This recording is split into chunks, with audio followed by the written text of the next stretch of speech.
ఎందుకంటే ఏ కొంచెం సమస్య వచ్చేసినా గానీ, ఆ థాట్స్ మీదయితే అటెన్షన్ పోతా ఉంది. దాన్నే బాబా టెన్షన్ అంటున్నారు.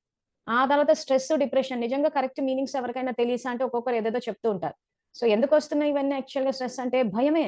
భయమన్న పదాన్ని వాడట్లేదు. తర్వాత డిప్రెషన్. ఇంట్లో ఏ సమస్యొచ్చినా నేను డిప్రెషన్‌లోకెళ్ళిపోయాను.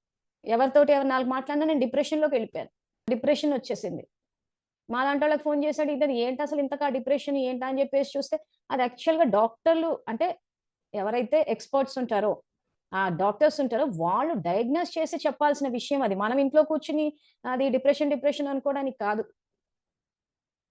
ఈరోజు ఎవరైనా ఓ మాట అన్నారంటే మేము డిప్రెషన్‌లోకెళ్ళిపోయామండి అంటున్నారు.